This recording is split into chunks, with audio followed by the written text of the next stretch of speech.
Greetings, happy digging, allotment based capers. I'm Trevor McDonut. Welcome to Tiswas. Coming up on today's show.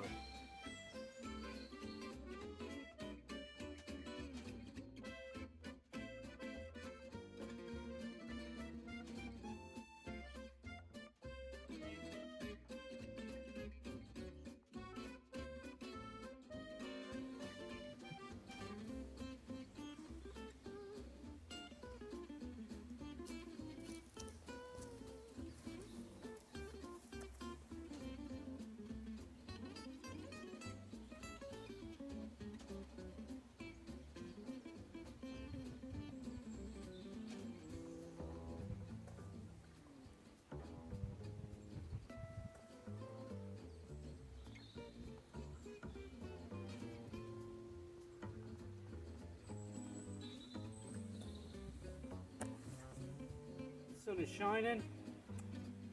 Thought I'd come and give the kohlrabi a little drink. We'll go back to work in a minute. Happy digging.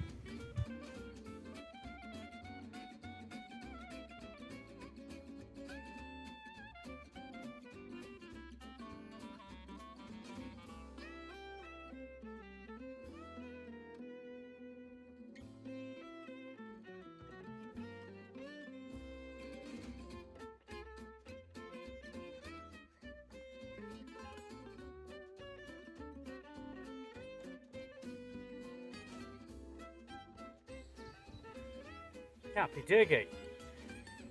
Previously I was in two minds what to do about this bed. It's had some overwintered leaks in it and a random rutabaga. I left it uncovered over the winter and the only pests I've found have been sycamore. So dragged a few of those out. Turned this over with a fork, small areas of it over with a fork, so I don't want to do any harm to those lovely little worms.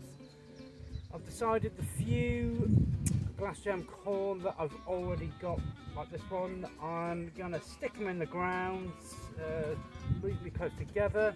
I'm going to use a plastic cloche because it's only April and despite the fine weather today, temperatures will be approaching 0 of the night time, potentially for the rest of the month. Let's see how we get on, shall we? So, well established roots on this one. Oh, sorry, little worm. Get them in. Okay, that's easy enough. Might be asking a bit too much of this one as it is already pretty well established.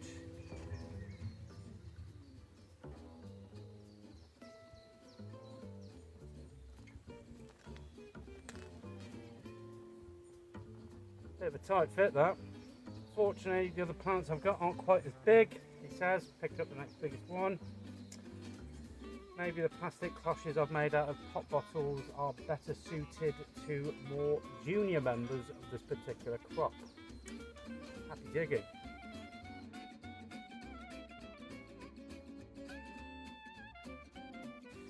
Okie dokie folkies. Kohlrabi, still in cloches, still rather juvenile, probably be okay in the cold if they didn't have the cloches on, but I'm still a bit cautious around them getting eaten by creepy crawlies. Just sown a row of random onions because I did actually have more left over than I anticipated. I think I've put 7 in here, still got half a dozen. Those will be interspliced randomly amongst my remaining crop space.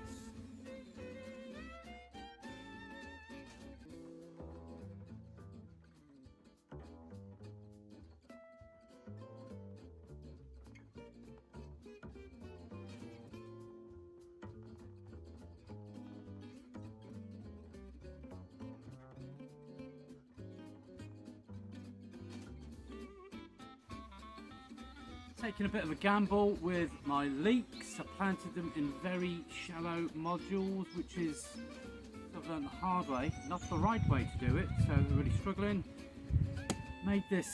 Remade this bed. I've stuck them in we'll see what happens. So there's actually 48 in here. Got a nice mulch of rotted wood chip or partially rotted wood chip over the top. Hopefully they will get through the April frosts. I'm sure they will. See what happens. Happy digging.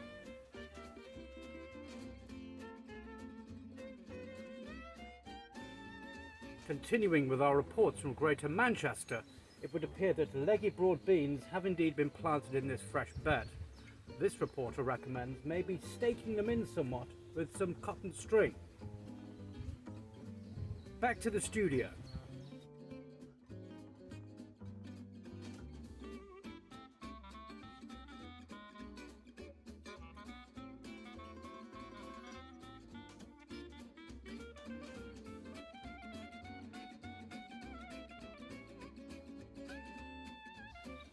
Okay folks, one of the things that is a blight on this particular plot are invasive species, namely two. We'll get to the sycamore later. Himalayan balsam and Japanese knotweed. So not a lot you can do about the knotweed really. Once it's in, it's in. We've got a waterway just to the end there, so it kind of comes downstream. Not a lot we can do about it. Himalayan balsam. This little scoundrel, it's everywhere.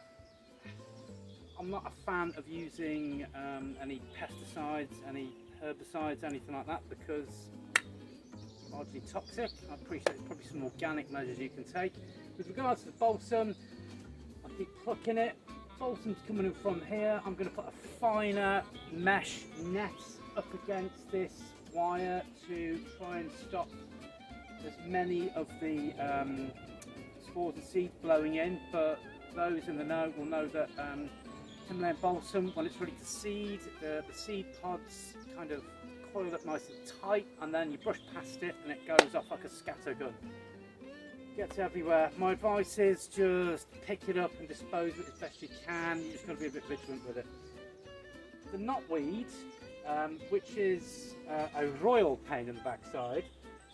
One thing I have found which is actually effective, and I'm not sure if the camera will pick it up, I've planted a lot of autumn fruiting raspberries, golden cane raspberries, and I've cut them right back, but they really start to spring up because that stuff grows vigorously. The roots get really established and really deep in the soil. I have found since I planted it here, it is actually acting as a natural barrier, and it's stopping or at least reducing significantly the amount of knotweed which is actually growing in from over the border. So with regards to foreign invaders, I'm sure there is a plan being cooked up at the Home Office. Awful. Happy digging.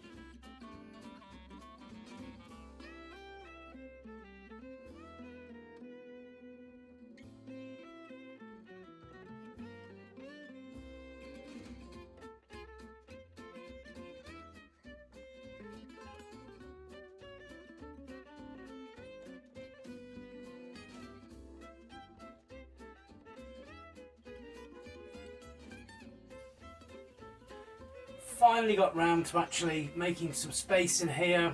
The exiting onions helped with that. So I'm starting off a row of mange 2 in a gutter. Common technique, easy peasy. Got a bit of mess to clear up over there. Got about 5 long thin beds where I generally tend to put peas, garden peas and mange 2. I favour mange 2 because you get to eat it all. Despite garden peas being a great distraction for the kids, getting them to shell them, I always find it a little disheartening growing that delicious vegetable and then throwing half of it away. Potatoes are coming on fine. These are my first earlies. They've been in for, I don't know, over a month. It's only April, still risk of ground frosts late at night and early in the morning, so they're going to stay in here. As soon as the frosts go, they're out of there. Happy digging.